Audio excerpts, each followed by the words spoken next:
আগেরকার দিনের দাদা বা নানা নানিগণ বলেছেন যে অনেকে নাকি মাটির নিচে গুপ্তধন পেয়েছেন। আসলে কি কোরআন হাদিসে গুপ্তধন সম্পর্কে কিছু বলা আছে? যদি থাকে বা যারা পেয়েছে সেগুলো কি হালাল নাকি হারাম? দেখুন, মাটির নিচে গুপ্তধন এটা কি আসলে কেউ পেয়েছে? এটা কি পাওয়া যায়? তো এর উত্তর হলো জি, মাটির নিচে গুপ্তধন পাওয়া যায়, পেয়েছে। এ সম্পর্কে কোনো গালগল্প যেমন থাকতে পারে, ভুয়া ভিত্তিহীন মিথ্যা বানোয়াট কিচ্ছা কাহিনী যেরকম থাকতে পারে, আবার সত্য ঘটনাও থাকার সম্ভাবনা আছে। মাটির নিচে গুপ্তধনের দুইটা ধরন এবং প্রকৃতি আছে। একটা হলো খনিজ সম্পদ। মাটির নিচে খনিজ সম্পদ পাওয়া যায় কি যায় না? তো এই সম্পর্কে কোরআনে কারিমে সুস্পষ্ট নির্দেশনা দেওয়া আছে। নবী করিম সাল্লাল্লাহু আলাইহি ওয়াসাল্লামের হাদিসেও সুস্পষ্ট বক্তব্য দেওয়া আছে। যদি মাটির নিচের কেউ খনিজ সম্পদ পায়, যার জমিনে পাওয়া যাবে বা যে ব্যক্তি পাবে ওই ব্যক্তির অধিকার থাকবে। আবার ইসলামী বিধিবিধান অনুযায়ী রাষ্ট্রের কোষাগারের জন্য নির্দিষ্ট অংশ হিস্সা থাকবে, বিস্তারিত বিবরণ আছে। তাহলে মাটির নিচে এই যে তেল পাওয়া যায়, মাটির নিচে স্বর্ণ পাওয়া যায়, বিভিন্ন খনিজ সম্পদ পাওয়া যায়, কয়লার খনি পাওয়া যায়, বিভিন্ন কিছুর খনি পাওয়া যায়, এগুলো সব তো মাটির নিচের সম্পদ।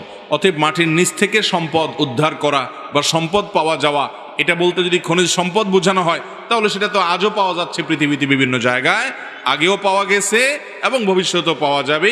এটা তো বাস্তব এবং কোরআন হাদিসেও তার বিবরণ আছে।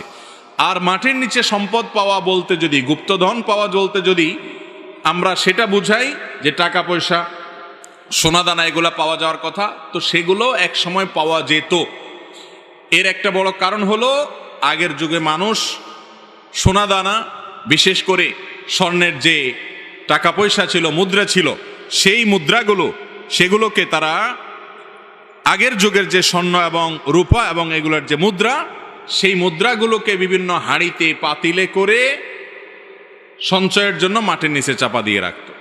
কোরআনে কারিমে সূরা কাহফে আপনারা একটা ঘটনা শুনেছেন, খাজির আলাইহিসসালামের সাথে মূসা আলাইহিসসালামের ঘটনা।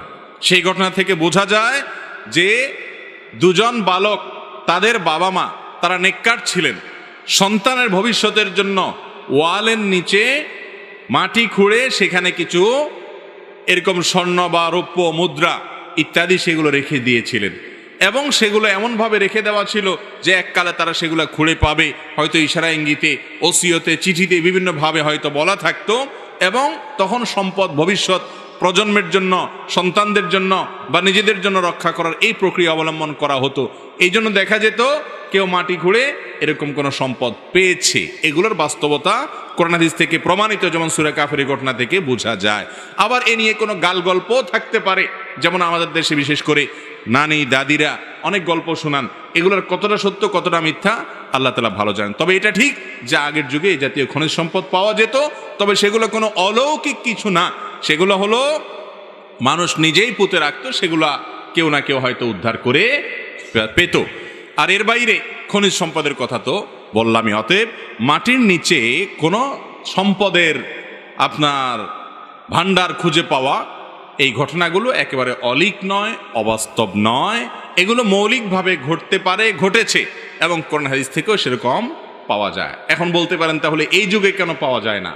এর একটা বড় কারণ হলো যে এগুলো খুঁড়ে পেতে পেতে পেতে মানুষ আর খুব একটা রাখে নাই। এখন তো আর আজকাল বা বিগত অনেক দিন যাবৎ মানুষ তো আর এইভাবে কোনো সোনাদানা গচ্ছিত রাখে না, বিশেষ করে কাগজের কারেন্সি হয়ে গেছে। এখন থেকে পৃথিবীর ভিন্ন রূপ আমরা দেখতে পাচ্ছি। বিধায় আগের যুগে এগুলো ঘটেছে, ঘটতো, এটি অসত্য নয়।